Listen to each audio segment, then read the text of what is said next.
Menjadi seorang musisi yang tak lekang oleh waktu tentu tidak mudah ya. Kita mulai karir dari tahun berapa, harus bertahan bertahun-tahun, harus berkarya, apalagi kalau kita di dalam sebuah band. Gimana nih nasib para personil? Apakah semua personil yang mengalami pengalaman yang sama, POV yang sama? Tentunya nggak sama. Sebelum ini kita bahas soal IP nih. Tiga-tiganya sudah lu protek, Mas? Naif yang belum. Kalau gitu gue daftarin deh abis ini. Hey, pernah terjadi. Sumpah serius? Iya, salah satu dari mereka itu pernah ada yang mendaftarkan atas nama pribadi. Pantes bubar guys. So please welcome orang yang juga dikenal di dunia pop culture, di dunia komik sebagai komikus atau pencipta IP, Mas Pepeng alias Franky Indrasmoro. Welcome Bapak Pepeng.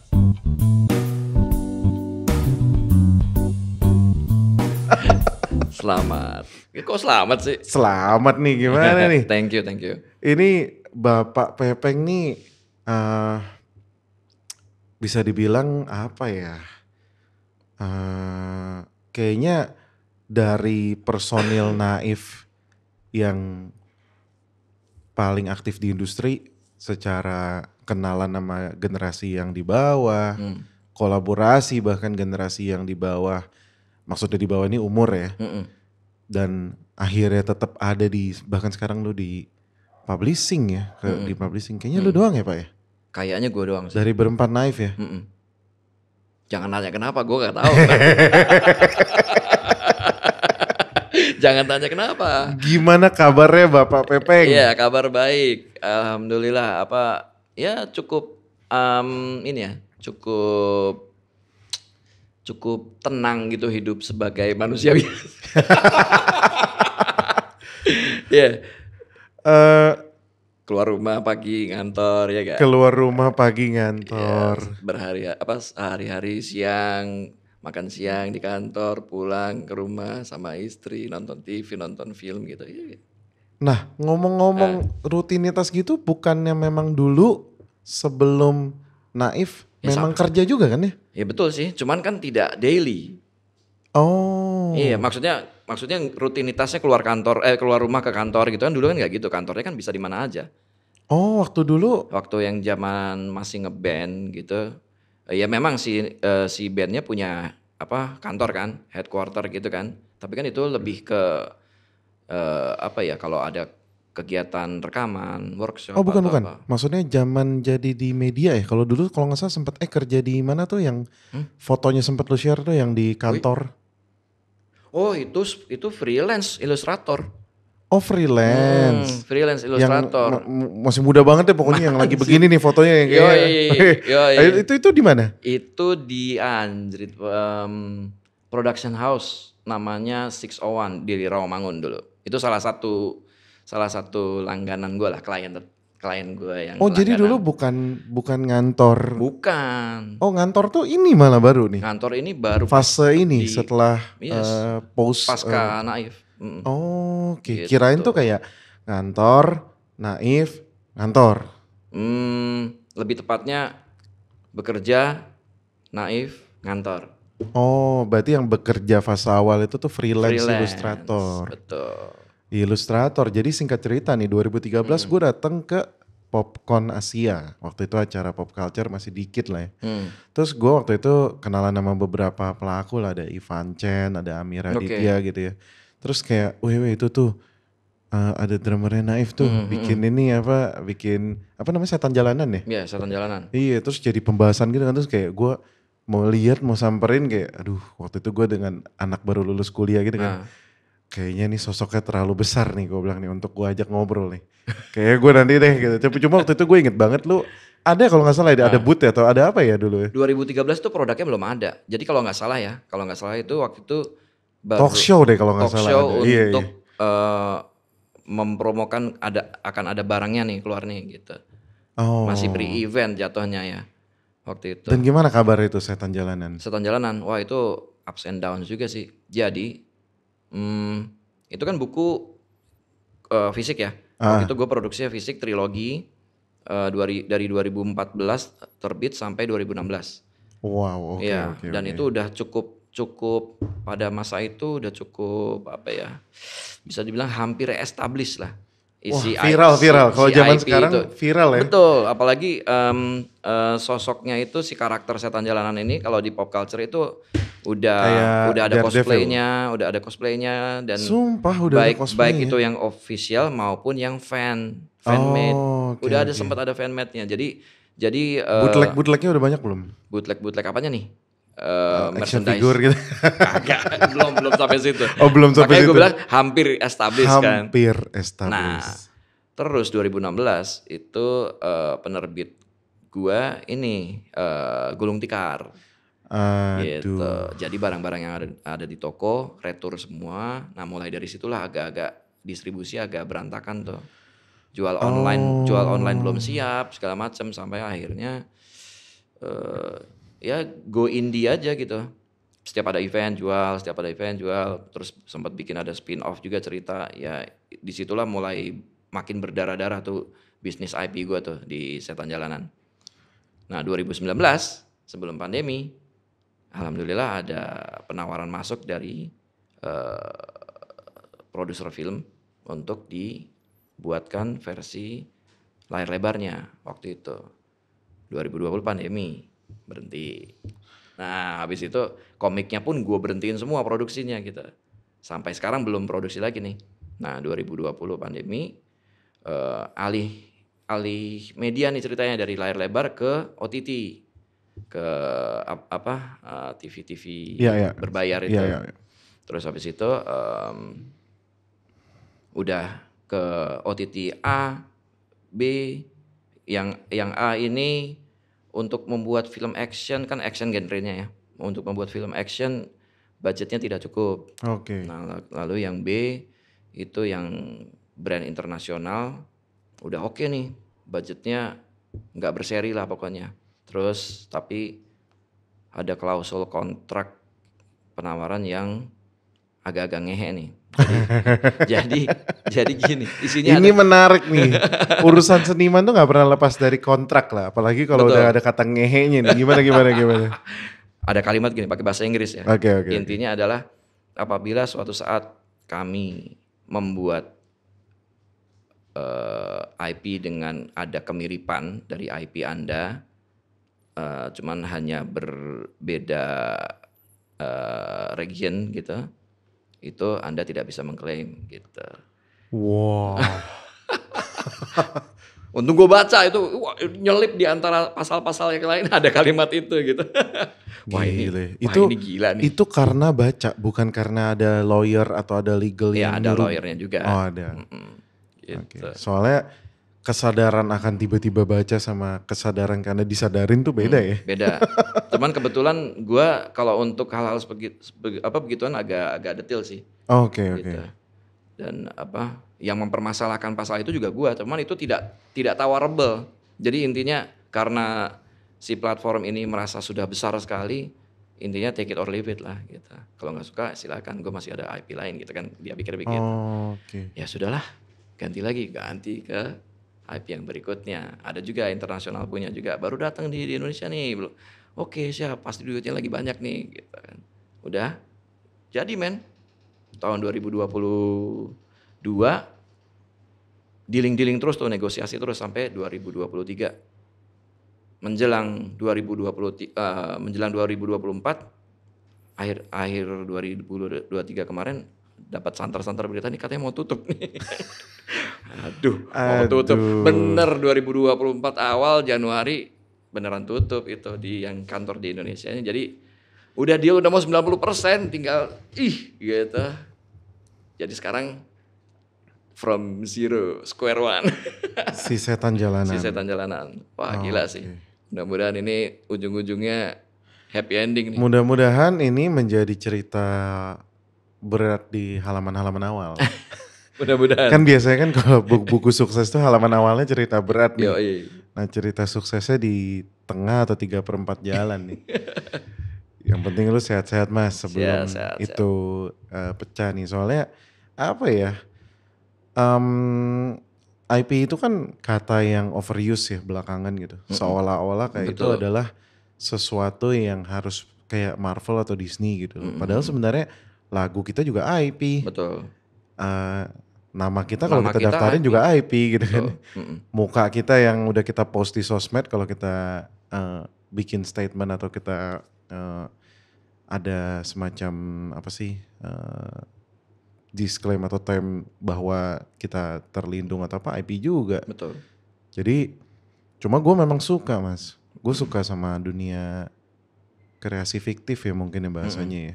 Dan kayaknya di industri musik yang bikin IP fiktif tuh nggak banyak. Ya nggak Yang banyak gue tahu sih. ya nggak banyak. Sih. Kalaupun ada tuh kayak bikin alter ego dari sisi dia gitu loh. Betul. Jadi misalnya dia musisi apa tapi dia bikin sisi lainnya dengan genre yang beda tapi musik juga. Kita kayak ngedengerin suara dia dengan musik yang berbeda doang tapi kalau yang bikin yang lain tuh beda. Well, apa sih tapi yang membuat lu demen sama dunia itu sebagai ada sisi musik juga tapi lu demen sama dunia IP itu dasarnya apa sih? Sebetulnya gue malah bisa dibilang dari kecil itu malah lebih tertarik dengan dunia visual malah. Karena sejak gue mulai suka ngebaca komik waktu SD, itu gue udah mau jadi komikus. Oh oke. Gara-gara baca Tintin. Oh Tintin. Iya, masih dibaca gak sih sama anak Gen Z? Gini loh, problemnya tuh bukannya Tintin yang gak dibaca ya, tapi distribusinya tuh nggak ke yang baru, nggak ke generasi baru. Iya, kenapa ya? Distribusinya bisa nggak nyampe ke situ tuh? Padahal, gue juga bingung. Padahal game-gamenya sampai sekarang masih diproduksi untuk AAA konsol. Oh gitu. Masih. Tintin masih. Wow. Jadi buat Xbox, buat Steam gitu ya. Kalau gue nggak salah, takut dirujak kalau gue salah. Cuma yang gue tahu pasti kayaknya Xbox. Itu masih dan modern gitu, modern yang 3D dari belakang, yang POV dari belakang gitu ya, 3D dan ya kita kontrol di dalam kota udah kayak kalau kayak game yang paling baru tuh kayak Sherlock Holmes gitu ya, IP-nya Sherlock Holmes sama IP-nya Wizarding World itu kan Hogwarts Legacy kemarin bagus banget tuh. Nah Tintin style kayak gitu, jadi di kan settingan dia kayaknya London gitu ya, dan malah kadang ada kalau nggak salah gue pernah main yang ngontrol si anjingnya juga. Tapi ya nggak tahu deh kayak yang main bukan berarti yang main mungkin masih milenial ke atas kali ya. Kayaknya tapi diproduksi masih. Cuma kayaknya nih mereka apa ya kayaknya nggak membuat peremajaan dalam ini kali ya kan konten detektif itu kan emang agak declining ya kalau feeling gue ya. Eranya detektif Conan, Kindaichi dan Sherlock itu kan agak declining nih. Betul. Interest orang untuk ngelihat detektif yang kayak zaman Agatha Christie dan ini kan agak turun ya. Jadi kayaknya nih nggak diremajain dengan mungkin sosmed gitu ya. Mungkin kayak dibikin 4 slide-nya doang atau apa kan sosmed kan receh-receh. Kayaknya dia nggak mau. Cerita detektif masih ada ya zaman sekarang? Kayaknya emang udah gak ada sih kayaknya. Yang masih belum stop sih kayaknya Conan nih. Conan masih ada manganya. Episodenya masih jalan. Kan ya? Conan masih ya? Wow. Masih. Dia masih belum berhasil ngelawan si organisasi hitam itu kan. Organisasi hitam tuh dia masih belum berhasil lawan anjir. Dan badannya masih kecil. Oke. Belum balik jadi Shinichi. Gak bosen yang baca ya? Gokil. Tapi gua rasa itu kayak Conan itu gak regenerasi deh fansnya. Atau regenerasi? Kayaknya enggak deh. Enggak kan? Jujur enggak. Iya. Problemnya sama. Karena apa ya? Sekarang itu kan fans itu kan nyampur ya. Ada yang masih seneng baca manga. Ada yang senengnya nonton seri. Nah, misalnya di Netflix gitu atau di mana gitu. Ada juga yang senengnya baca di webtoon yang kayak misalnya di Line Webtoon gitu. Yang pokoknya dia gak mau nge-swipe. Dia maunya scroll. Makanya kenapa komik itu beradaptasi juga sekarang jadi scroll. Betul. Gue sampai bingung nih kok ini banget ya jadi banyak banget. Cuma kayaknya Conan tuh nggak regenerasi sih. Generasi kita doang yang maksudnya yang 70 late to 90 yang masih baca gitu. Ya gue yakin sih. Soalnya kayaknya kalau generasi sekarang itu cerita detektif itu lebih banyak ke genre heist ya sekarang ya kayaknya. Iya heist. Yang digemari kayak gitu-gitu ya. Iya yang kayak jadi jahatnya. Betul. Jadi jahatnya tapi untuk sebuah tujuan yang ternyata Kayaknya baik. kayaknya baik. Nah, kayak Kayaknya gitu. baik, Kayaknya ya. yang digemarin kayak gitu-gitu. Kalau model apalagi film polisi ya udah kagak banget kali. Tapi masih ada model-model CSI gitu masih ada, masih jalan tuh. Iya, tapi kan CSI gimana ya ngomongnya ya? CSI juga nggak yang konsumsi muda gak sih? Iya, Kayak nggak tahu juga sih. agak, maksudnya percintaannya juga yang lebih dewasa Iya gitu loh, sih, yang kayak betul, betul. percintaan cinta apa sih namanya? Cinta lokasi lah, Mm-mm, gara-gara kerja bareng. Itu kan terjadi di dunia dewasa. betul. Cinlok-cinlok gara-gara Ya. kerja bareng, Mm-mm, mm-mm, selingkuh-selingkuh gara-gara kerja bareng gitu. Tapi mm-mm, ngomong-ngomong nih ya, gue mm-mm, ngobrol banyak soal IP kayak gini Mas. mm-mm, Sebenarnya kalau lo bisa milih, mm.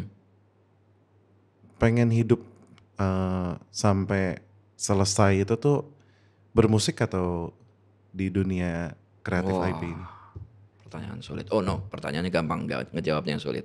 Oke. Gue kayaknya tipe orang yang BM gue kayaknya. Pengen dua-duanya? Iya, jadi karena dua-duanya udah menjadi passion akhirnya. Oke. Oke, waktu kecil gue pengen jadi komikus. Tapi sepanjang perjalanan akhirnya gue ada di fase yang gue harus memilih nih. Antara, musik gue udah mulai bisa menjanjikan nih. Sementara yang di sini sebetulnya punya potensi untuk besar juga gitu. Untuk sukses juga gitu. Akhirnya karena waktu itu gue pada saat di titik harus memilih itu gue sedang jenuh menggambar. Gambar gue ngerasa gak ada perkembangan gitu karena begitu kita gambar dan menjadi pekerjaan, menjadi client service gitu kan disuruh-suruh mulu ya. Revisi Iya, iya, gitu. iya, iya. Lama-lama gambar kita jadi jelek gitu. Jadi akhirnya ya yang penting jadi gitu. Ya Iya, kayak iya, gitu-gitu. iya. Ya udahlah gue tinggalin dulu yang sini, gue fokus ke sini gitu. Akhirnya gue ke musik kan. Dan ternyata memang Saat di musik yang menjadi center adalah kita artistry ya. betul. Saat di ilustrasi senternya ke klien. Iya, iya. Betul, Iya, betul. iya, iya, iya. Ya, habis itu ya ternyata memang harus fokus. Harus fokus, begitu fokus ya itu terbukti lah perlahan-lahan bisa sesuai dengan apa yang kita pengen lah achieve gitu. Terus ternyata bermusik dan disebut stabil gitu, itu juga ada titik jenuh juga ternyata. Oke.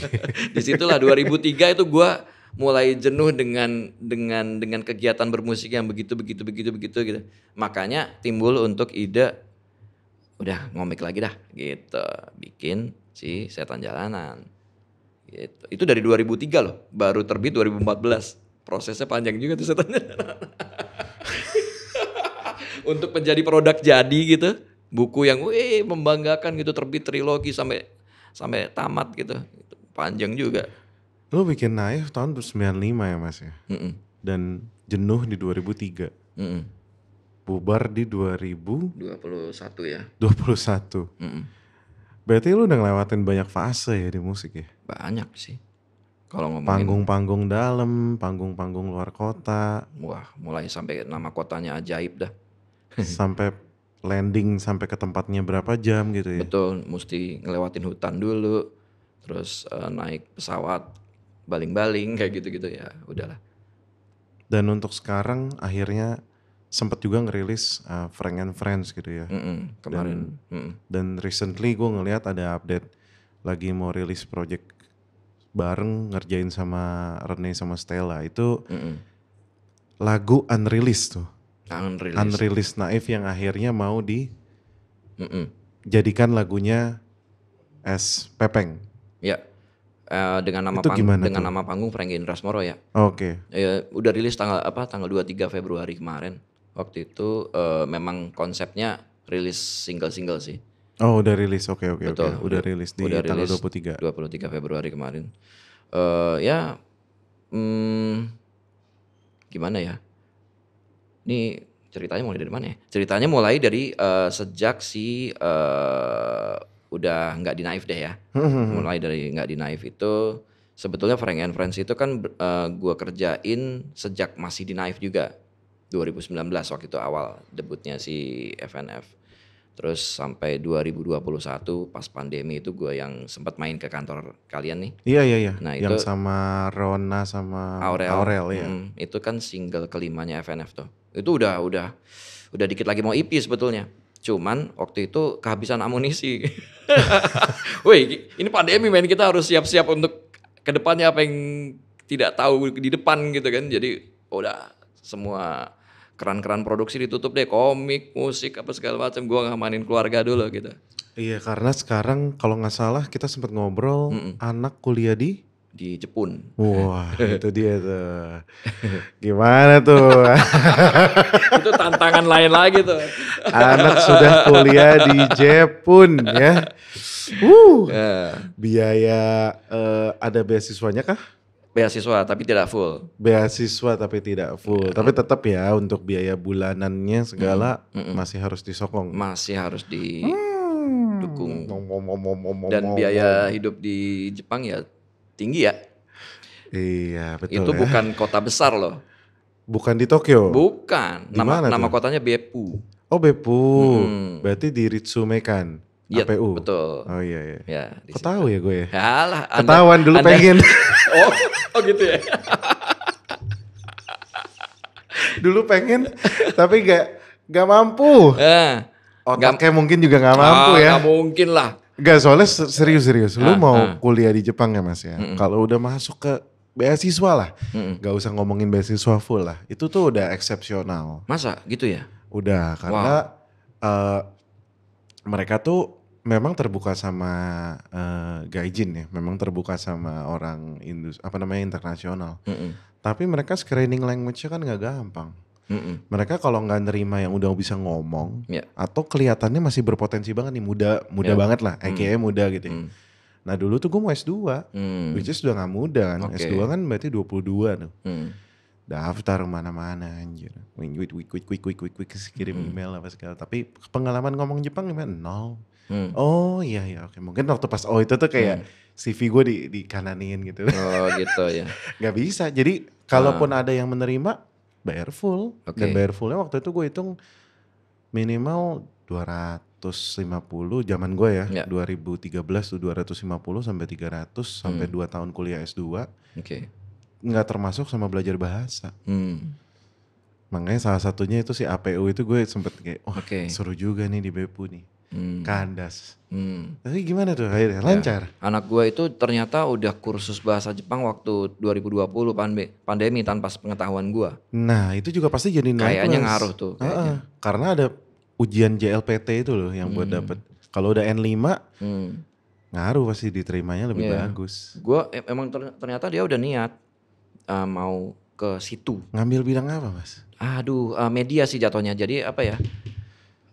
Social culture and media apa gitu nama jurusan. Ini menarik banget nih. Ini gue ngobrol sama seseorang yang dari musik nggak cuma udah hidup nih, tapi menghidupi keluarga dan sekarang bahkan menerbangkan anak ke kuliah di luar negeri.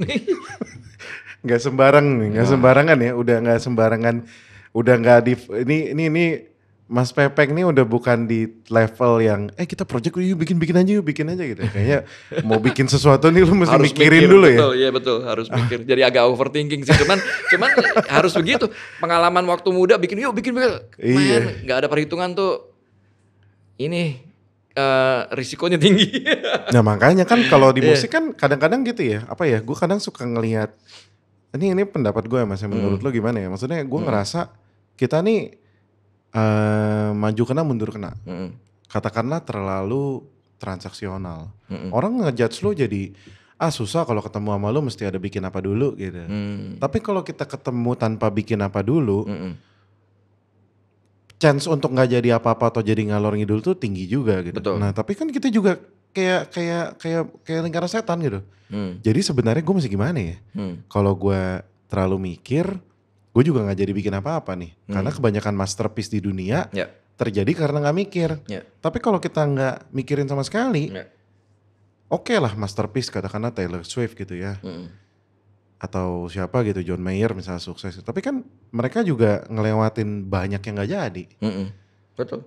Jadi emang emang PR banget sih untuk bisa Nggak tahu ya. menurut lu gimana Mas? Memang nggak ada rumusnya sih kalau menurut gue sih. Tapi Kayak collab sama siapa, ikut betul, ikut jadi projectnya siapa, milih penyanyi siapa, itu kan betul. hoki-hokian ya. Iya. Ba- Kayak mm-mm, tiba-tiba ternyata kita pikir bakal turns out bagus, ternyata enggak. mm-mm. Kita Iya, pikir bikin sama ini bagus, ternyata enggak. Itu kan, mm-mm, tapi kalau kita terlalu ngitung, nggak ngelangka juga. betul. Repot Eh, kamu nih, di ngandelin insting banget nih. di bandmate gua terdahulu Iya, itu iya. ada yang seperti itu, ada yang terlalu ngitung segala macam gitu. Oke, oke, Dan oke. memang pada akhirnya apabila ada ngobrol tentang project sama dia itu banyak obstacles-nya. Nanti kalau begini bagaimana, segala segala skenario Itu dari awal atau belakangan? dari awal memang begitu. Oh, dari awal. Dari awal memang gitu, agak sulit ngobrol sama beliau gitu. Jadi apa, nah gue ini tipe yang impulsif. Ayo gitu Gue ya. seniman banget gitu, impulsif gitu. Weh main nih, ayo gitu ya. Iya. Jadi emang sering debat tuh bagian situ tuh. Nah biasanya kalau udah Oh. pakai begitu, misalkan gue udah feeling banget sama ini project gitu ya, itu biasanya gue eh, habok aja tapi tanggung sendiri gitu. Nggak Hmm. sedikit juga yang akhirnya boncos juga gitu, Iya, tapi iya, tapi iya. at least gue puas. Eh, apa setidaknya sudah melahirkan ini gitu, walaupun hasilnya tidak sesuai gitu. Akhirnya ya itu kan bisa di switch lagi gitu kan segala macam. Nah kalau makanya gue udah nggak mau ngeband lagi karena gue lebih baik gue solo aja, semua otaknya gue sendiri aja gitu. Dan akhirnya jadi penyanyi juga ya di project. Tapi gue penasaran deh, as a drummer gitu ya, as Iya a ya. drummer. Masih rutin main di rumah setiap hari gitu, untuk bisa nggak kaku. Kebetulan di kantor gue sekarang ada set drum yang bisa gue tiap hari latihan Oh lagi. iya, iya, iya. Tapi Ya, tiap hari main deh sekarang. hampir tiap hari. Cuman kalau dari sejak kapan ya? Band tidak pandemi band ya dari 2020 sampai 2024 gue kagak main drum Oh, kagak main secara panggung ya? secara enggak juga sih. Atau kagak Enggak main? latihan juga. Oh, nggak latihan Enggak juga? latihan juga. Ya gimana kehidupannya kantor mulu. Iya, iya, iya, iya, iya, iya. Terus iya. udah gitu set drum gue di rumah nggak ada. Gitu. Drum set gue itu yang era Naif itu masih ada di headquarternya si Naif ini menjadi Gimana kabar itu headquarter? ya masih gono gini ya. Waduh, Hmm. bukannya ini ya, bukannya, oh ada masih tapi nggak ada yang datang. Masih gono gini loh, Gono berarti gini. masih dalam problem nih ya? Masih. Termasuk dalam drum itu di dalam komponen gono gini? Gue nggak tahu itu udah diambil atau diambil seseorang atau masih di situ gue nggak tahu. Ya gue udah Ya nggak ampun. mikirin lagi sih Oke, sebetulnya oke, sih. oke, oke, Jadi oke. emang Udah menjadi masalah lo? apa? Udah menjadi masalah? Udah nggak usah ditarik-tarik lagi gitu. Kalau emang barang itu harus kembali ke gue ya sudah, kalau enggak ya nggak apa juga gitu. Move on aja. Jadi intinya gue selama 4 tahun itu tidak menyentuh instrumen drum sama sekali. Malah gitar kayaknya ya, Enggak waktu juga. FNF. FNF gue kan producing doang. Secara Strumming aja. perform nggak main sama sekali. Oh, Songwriting dan producing. Itu bedanya project FNF dengan solo Frankie Drasmoro ini bedanya di situ. Kalau di sini gue perform, baik itu nanti main gitar atau main drum bahkan nyanyi. iya, iya, iya, iya, Gitu. iya, iya. Oke, berarti Pepeng di Naif sebagai drummer, Frank and Friends sebagai produser, dan Frankie Indrasmono sebagai Performer. performer. Dan Iya. tiga-tiganya nih, ini ngomongin tadi sebelum sebelum ini kita bahas soal IP nih. Tiga-tiganya sudah lu protek Mas, Apanya? secara nama. Kayak Yang Frankie Indrasmono Frankie Indrasmoro adalah belum? sosok penyanyi. Frank and Friends sudah. Maksudnya didaftarkan. Iya, Didaftarkan. iya. Si Frank Indrasmoro belum, Frank and Friends sedang proses. Bahkan Setan Jalanan juga sedang proses.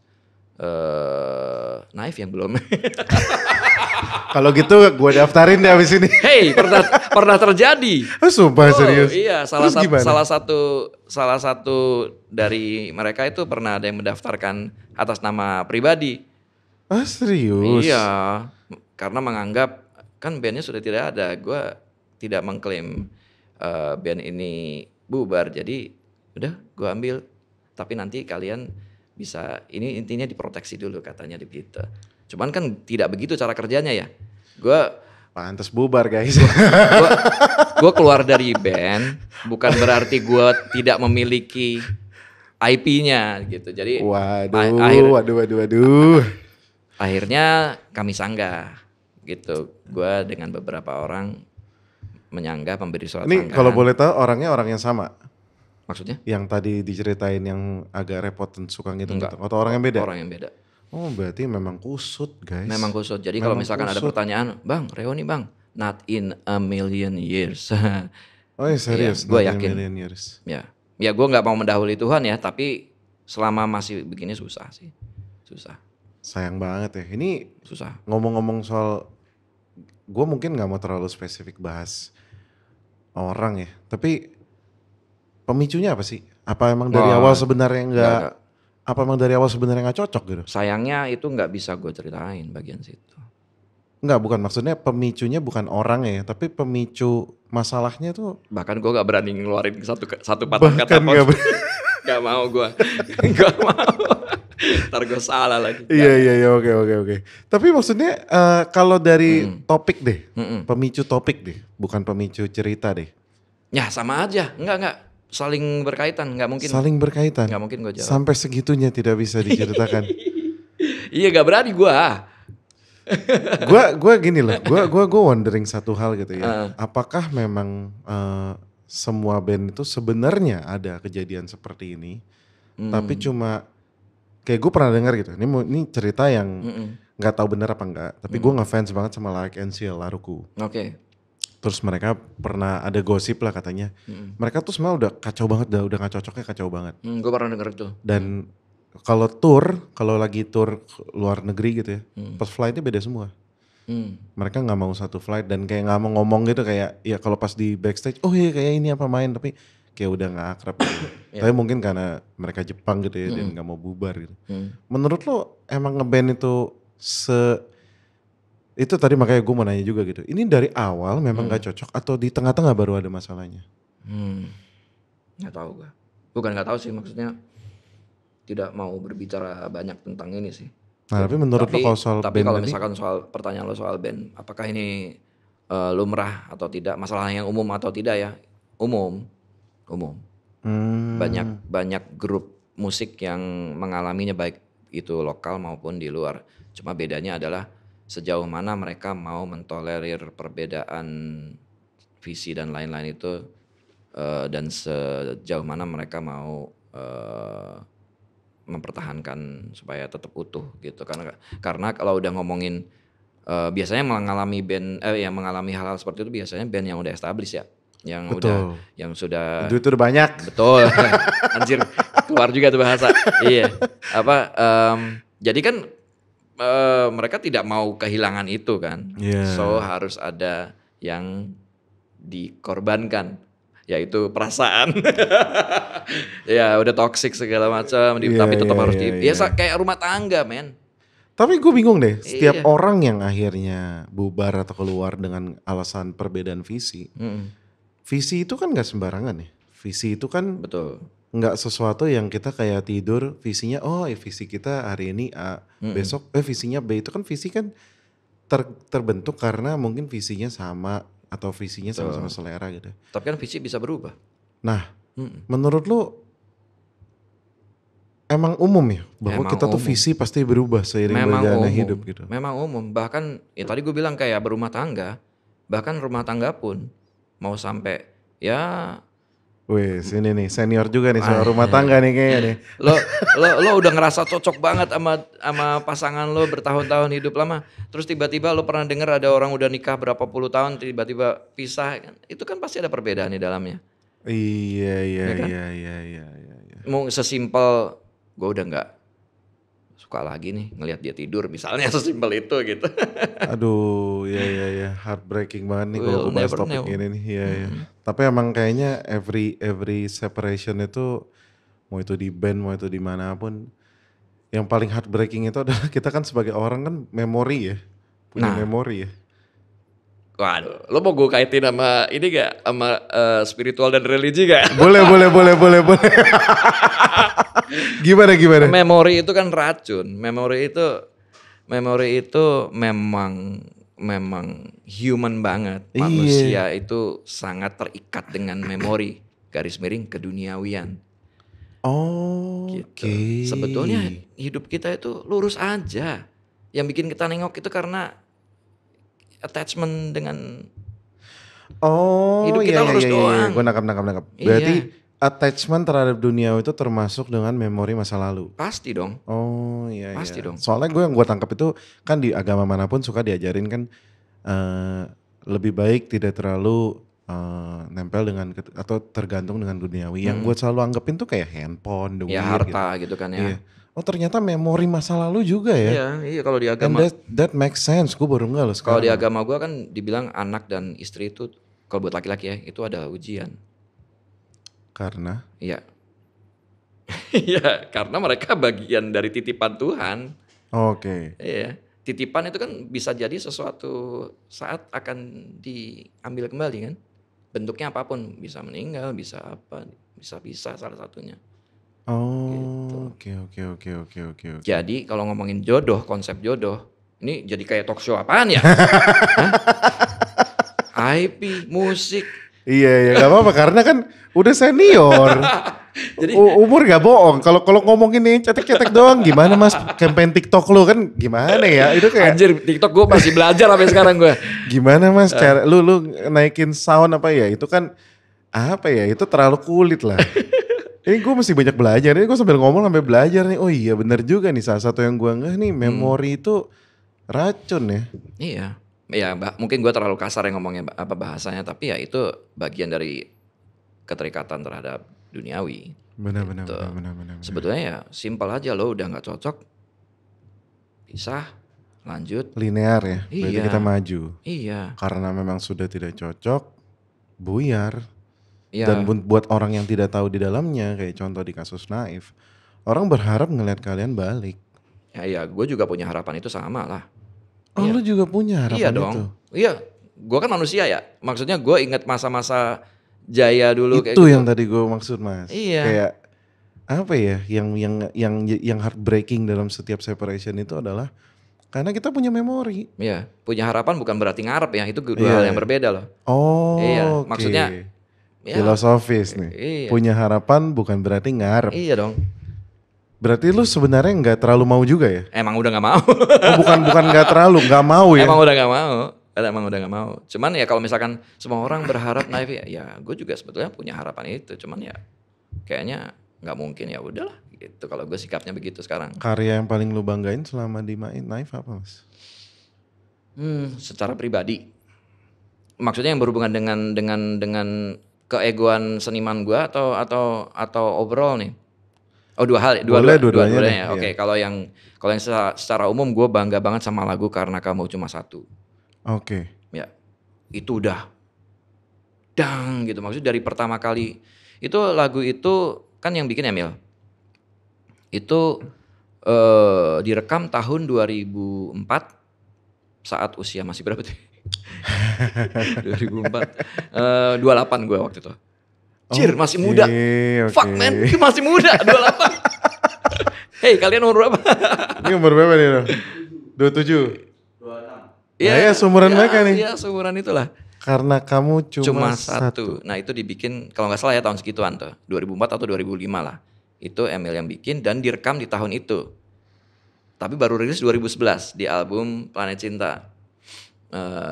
Jadi kalau misalkan teman-teman denger lagu Karena Kamu Cuma Satu itu yang ada di album itu gitu, itu adalah suara David di umur dia yang tahun 2004 dengan permainan yang seperti itu gitu lah. Nah itu gue memang udah ngebayangin nih lagu aransemennya akan menjadi seperti Beatles era album Anthology deh gitu. Oh album Anthology. Ya dengan Free as a Bird kayak gitu-gitu. Terus beneran dikulik tuh, bukan gue doang, anak-anak juga gitu. Kayak dengan sound gitarnya terutama ya. Gitar, kalau cara main gitarnya Jarwo memang Jarwo itu banyak terinspirasi dari George Harrison sih. Itu udah ketahuan lah. Nah itu udah gitu terus udah gitu dari sisi drum cara gua ngetiknya itu seperti yang Ringo lakukan, overdub. Jadi itu permainannya itu cuman rhythm dasar doang yang gua mainin live, sisanya overdub gitu. Jadi kalau misalkan didengerin dengan detail gitu, ini nggak mungkin main drumnya nih begini nih gitu.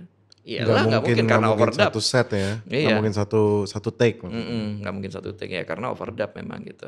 Dan begitu udah jadi di mixing, jadi master gitu, puas banget gua pribadi ya, sangat puas gitu. Berarti masterpiece lah ya bisa dibilang ya. Ya untuk selera umumnya ya, maksudnya bukan karya guanya gitu. Nah kalau yang berhubungan sama gua, yang berhubungan dengan instrumen drum, songwriting itu gua suka. Untuk isian drum gue suka lagu Johan dan Eni. Johan dan Eni itu ada di album kedua. Album kedua Knife tahun 2000 bareng sama lagu Possessive. Itu gue ngisi drumnya sangat tidak umum. Jadi Oke. kalau misalkan ya drummer pasti dik dik tak dik dik atau Iya, dik iya, iya. dik tak gitu kan. Kalau ini ya dengerin aja deh. Gue susah ngejelasin ya. Gue fill in tom. Jadi ritmenya tuh ada di fill in gitu. Terus dari sisi penulisan lirik juga yang nulis lirik gue Johan dan ini itu itu sebenarnya sequel dari lagu Piknik 72 Oh, oke. gitu. Lagu Piknik 72 kan tentang pasangan jatuh cinta, jalan-jalan naik Vespa gitu kan. Nah, si Johan dan ini ceritanya lagi marahan ceritanya. Gitu. Sequel ya. Sequel. Kayaknya zaman itu sequel nggak banyak nih. Belum banyak yang bikin sequel Nggak tahu kayaknya. gue. Iya sih. Kalau sekarang kan lagu adalah trilogi, adalah Iya betul, sequel. betul. Kalau pada zaman itu kayaknya, Belum. soalnya kan belum. mindsetnya di era itu kan mindset bikin album ya. Betul. Maksudnya kalau orang deal sama label, deal album, belum deal yang 1, 2, 3 lagu gitu loh. Belum lah, masih projectnya album pasti. Iya. Ya. Cuma kalau sequel dalam hal visual udah banyak. Oh, Di sequel era itu visual, ya. ya. Terutama di bule. Gitu kalau dari ya dua hal itu yang gue suka Karena Kamu Cuma Satu lagi Johan dan Eni. Kalau posesif gimana? Posesif gue suka efeknya aja sih. Efeknya sinkronisasinya banyak. Oke, siap. Iya. Sinkronisasinya banyak, bisa bikin hidup ya. Bisa bikin hidup. Bisa bikin terbangin anak Alhamdulillah. kuliah. Berarti Ini paling komersial posesif, paling ya apa alhamdulillah. istilahnya, paling making money. Sejauh ini sih. Itu udah gitu 100% gue lagi. Jadi Iya, makanya. Jadi ya itu alhamdulillah, makasih ya Tuhan. Itu wah, ini gue nggak mau flexing ya tapi gue mau sharing aja. Flexing please, flexing. kan gimana ya, Mas Pepeng ini kerja di publishing, sobat musik. Jadi ketika seseorang kerja di publishing, beliau merepresentasikan pencipta lagu, memproteksi, menjaga dan bahkan mengkomersialisasi karena Betul. publishing tempat kerja beliau nih front end ya, yang emang maju juga nih untuk bukan yang hanya administratif gitu. Jadi please flexing aja nggak apa-apa. Apa yang mau di flexing gitu loh. Karena kita butuh iya, gitu, kita oke. butuh ain segar dalam. Gue udah punya mention, gue udah punya A, B, C, gue kerja sebenarnya bukan nyari duit, gue cuma mau have fun. Yang kayak gitu-gitu tuh kita butuh tuh. Oke. Flexing alus deh. Gini. Alus ya boleh. Jadi intinya ya, apalagi yang berhubungan dengan songwriter ya. Oke. Kalau sobat musik itu adalah seorang songwriter, itu sangat gua anjurkan untuk daftarkan lagunya ke publishing, musik publishing. Ini gua nggak mau hard selling ke masif musik ya. Iya. Publishing manapun lah bagus lah. Intinya dijaga dan kalau ada pemakaian lagu, cover apa segala macam itu udah pasti akan diurusin lah kontrak-kontraknya segala macam, nggak repot lah. Nah, si lagu Possessive ini rapot yang terbaik yang gue pernah dapat ya dari sinkronisasi itu adalah tahun 2019 pernah ada deal dengan satu produk yang mau memakai lagunya. Itu direkam ulang, liriknya diganti, judulnya juga diganti. Jadi beneran nadanya doang. Jadi itu kan udah ada beberapa layer tuh. Layer agreement. Agreement. Biayanya beda-beda kan. Betul sekali. Nah, itu tahun 2019. Gue menikah dengan istri kedua itu tahun 2014. Oke. Gue beli rumah 2017. KPR.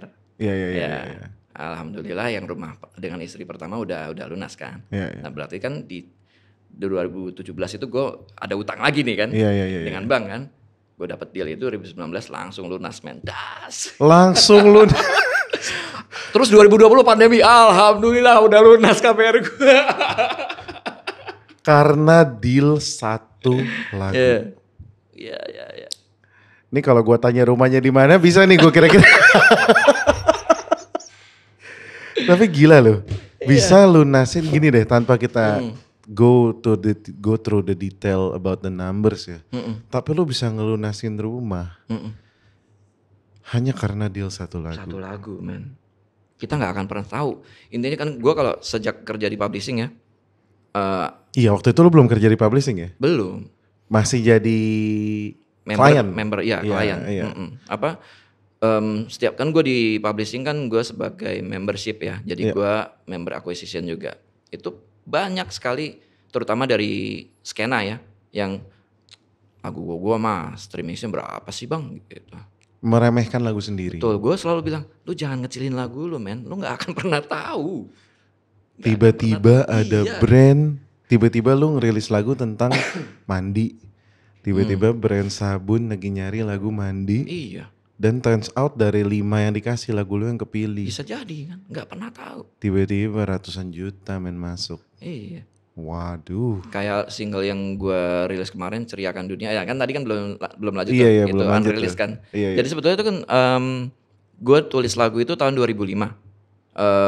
Udah pasti. Jadi ceritanya ini unreleased Naif yang akhirnya rilis. Betul, tapi bukan oleh Naif. Iya. Oh sebetulnya gini, gimana ya? Dibilang unreleased juga enggak, cuma gue ceritain deh. Gue tulis tahun 2005 itu dalam rangka ada satu produk pasta gigi yang hubungin manajemen bilang, guys kami mau Naif dong yang bikinin jingle iklan kami gitu. Jadi bikin lagunya dan nyanyiinnya juga gitu. Terus keempat personel Naif itu pitching lah bikin lagu masing-masing. Yang pilih lagu gue. Wih, Nah seperti tadi barusan dibilang sama Bong, lo gak akan pernah tahu bahwa lagu lo tuh akan kepilih gitu. Iya sih. Iya kan? Oke, singkat cerita, lagu itu gue suka banget lagu itu. Dan waktu direkam sama Naif itu gue beneran puas sama hasil rekamannya sesuai dengan yang gue inginkan gitu. 2007 sempat masuk ke album kompilasi ini. Tapi itu jingle akhirnya jadi dibeli? Jadi. Oke, tapi sempat tayang di 2005 gitu. Tapi nggak ada tapi. Apa tapinya? Enggak, maksudnya akhirnya tuh lagu dijadiin single. Dijadiin single, kan ada rekaman penuhnya. Yang versi iklan paling 30 detik kan. Oh. Rekamnya bikin penuh lah. Oh iya, tanggung ya. Tanggung dong. Jadi nggak cuma jadi jingle ya. Betul. Oke, lanjut. Selama lagu, ya kan lagu itu tidak eksklusif juga untuk produk itu kan. Iya. Jadi 2007 sempat dirilis untuk album kompilasi anak IKJ. Jadi memang untuk kalangan IKJ doang. Jadi untuk beberapa orang sudah tahu lagu itu. Jadi not entirely unreleased ya. Betul, tapi beneran sempit banget lah. Belum. Zaman itu mah CD ya. Betul, begitu CD-nya habis udah nggak tahu deh, paling reseller di Tokped kan. Masih ada CD yang jual itu, gue pernah lihat di Tokopedia. Nah begitu gue udah mau ngerilis single solo, gue sayang banget sama itu lagu gitu. Cuman kan nggak mungkin dirilis lagi kan. Jadi akhirnya since lagu itu 100% punya gue, ya gue rombak, gue aransemen ulang. Ada perubahan di lirik? Di lirik tidak, notasi hampir tidak, tapi bagian lagunya berubah. Bagian lagu ya kalau sound udah pasti berubah lah, kalau sound lah.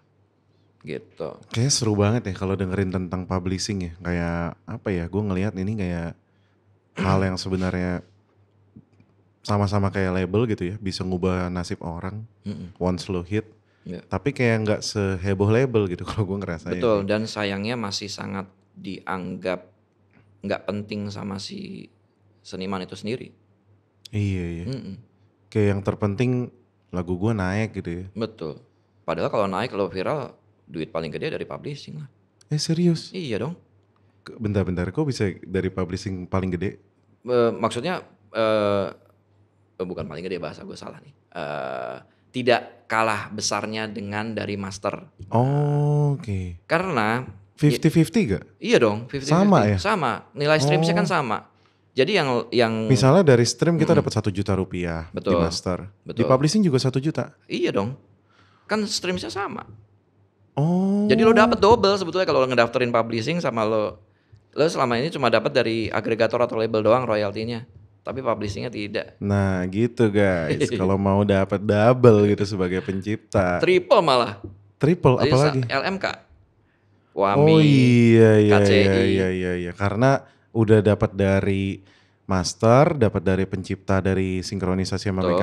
mechanical ya. Mechanical, betul. Sama dapat dari performing. Performing. Yang main gitar di lagu lu siapa? Lu kan? Yang Iya main iya drum iya. lu kan gitu. Oh iya iya iya iya. Iya. Gila ini Itu. terkesan sangat menjanjikan dan sangat hopeful ya. Tapi mungkin pada kenyataannya, pada prakteknya kita tetap melewati proses yang namanya saringan sih, Betul, seleksi ya. pasti. Nah, bahwa ini enggak Pasti. apa ya,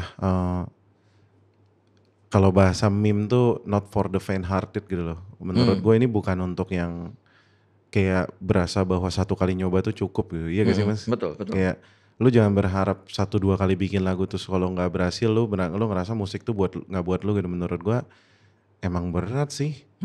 Ya Iya. kayak tadi cerita lu aja bisa melunasi. Nih tadi kok gue denger itu kayak kalau ada gojelakan di jalan, gojelakannya berapa kali tuh? Pernikahan kedua. Dari pernikahan pertama lunas, pernikahan kedua nambah ini, terus bahkan kalau ngeliat dari karir 1995 sampai lunasinnya 2019, maksudnya bukan utang dari 1995 ya, tapi maksudnya mendapatkan jackpot terbesarnya itu 2019, jadi nggak setahun anjir, nggak 2 tahun juga gitu loh, Iya. jackpotnya bertahun-tahun dan Iya. bahkan posesif dirilis tahun 2000. 2000, baru dapat jackpotnya 2009. Iya juga ya. Iya juga 19 tahun kemudian. 19 years later. Jadi rilis kan, wah abis ini aku pasti sukses bisa lunasin rumah. 19 years later yang kayak, mas, ini ada sinkronisasi, lagu apa? Lagu posesif, yang mana tuh?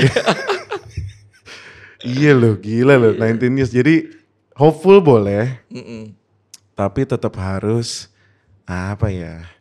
Tetap harus mental baja kayaknya ya sih. Iya, yang paling penting ya nggak usah dipikirin, berkarya Iya. rilis gitu. Nah itu dia tuh, Iya. definisi nggak usah dipikirin itu menurut gue sekarang memang yang menjadi benang tipis kenapa lo harus tergabung gitu ya. Tergabung dalam apapun lah, baik itu dalam manajemen, dalam publisher, dalam apapun. Karena mungkin sekarang memang eranya desentralisasi gue perhatiin ya. Era dimana direct connect, apapun itu lah. Bahkan kemarin ada aksi gitu ya, direct licensing. Betul. Terus label-label juga sekarang mungkin ada kayak Believe gitu ya yang directly membuat artis bisa mendistribusikan lagunya dan memiliki masternya. Tapi pertanyaannya adalah kita kan orang sebagai seniman tuh nggak semuanya bisa self manage. Betul. Ada yang kuatnya berkarya gitu, bukan manajemen. Malah disarankan sebaiknya fokus berkarya. Iya. Percayakan kepada ahlinya untuk megangin bisnis, untuk megangin publicist kayak gitu-gitu. Iya betul. Iya. Apalagi kalau kita mau ngeliat dari posisi kita di mata dunia gitu ya. Mungkin kita emang sekarang masih belum di top, I don't know ya, top 100 atau top 50, gue nggak tahu ya. Tapi kalau di mata musik dunia, gue nggak tahu posisi kita di mana. Jadi kalau lu sebagai seniman semakin fokus semakin baik ya. Semakin gak usah mikirin yang lain. Yang penting ya moga-moga lu dapet pihak yang bener lah. Mudah-mudahan. Kalau ngomongin seni di Indonesia, seniman ya, itu kan emang banyak takutnya, banyak traumanya lebih tepatnya. Karena di masa lalu banyak senior-senior pendahulu yang apa ya bahasanya ya,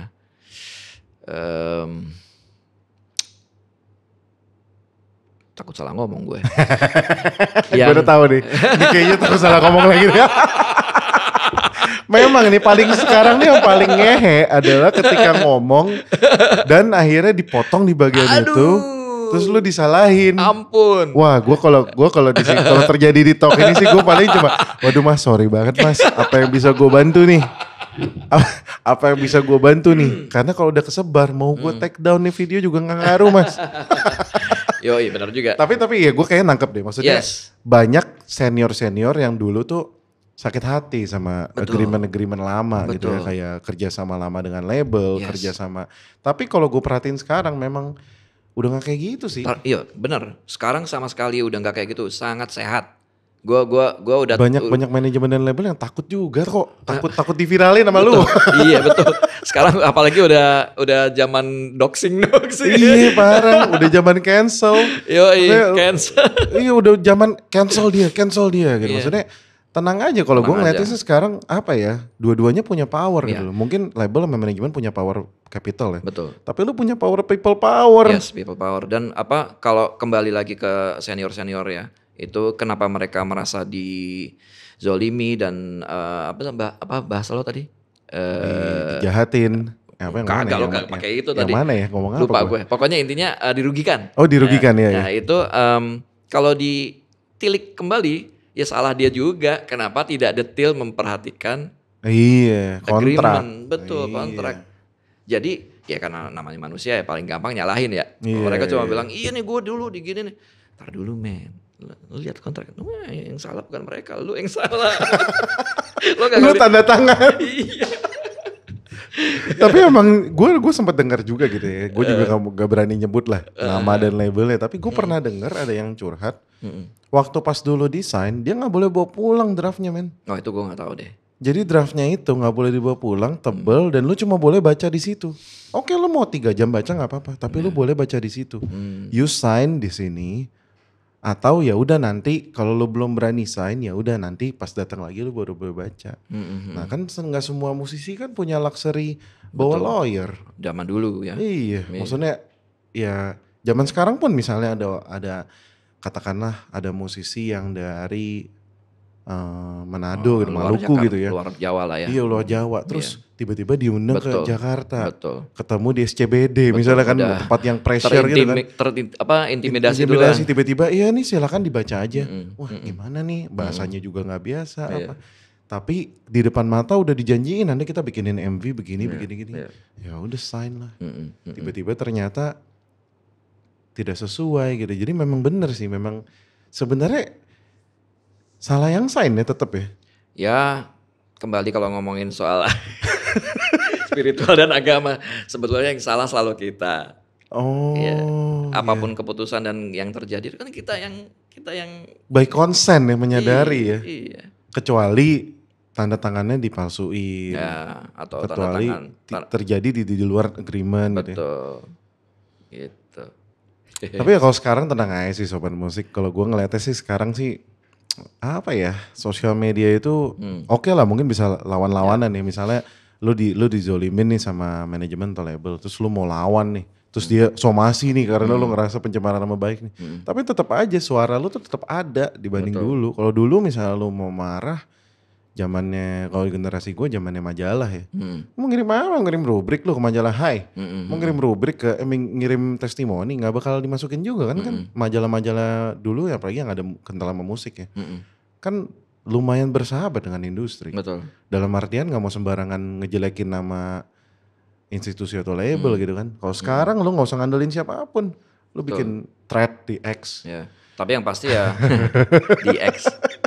Tapi yang pasti ini sebelum ngetik, sebelum ngomong, pikir dulu. Iya, jangan sembarang lagi emosi terus sumbu pendek, jangan sembarangan juga gitu. Iya, itu banyak juga terjadi kayak gitu kan, udah keburu marah-marah tapi ternyata dia yang salah gitu kan. Iya, ternyata dia yang salah. Ternyata disomasi balik, akhirnya tiba-tiba video selfie. Nah. Itu lebih menyedihkan. Dengan ini saya menyatakan saya minta maaf. Iya. Apapun hal yang sudah saya sebut, saya menyadari, wah itu jangan. Makanya tadi gue hati-hati bacanya gimana ya. Jangan sampai gue bikin besok dengan ini Frankie. Amit. amit. Iya. Aduh, amit. But anyway, thank you Mas for sharing. Gue pengen tahu last topic. What is the next movement of Frankie nih? Oke. Apakah orang kan sebagai seorang yang sekarang sudah di belakang layar, apakah lu sekarang menjadi mudah ditemui orang? Apakah lu membuka diri untuk siapapun itu mau bertemu dengan lu? Atau lu tetap mau lebih ke ya gue pokoknya ada project nih. Kalau lebih gua gimana? Kalau gue kebetulan dari dulu memang tipe yang gampangan ya. Oke.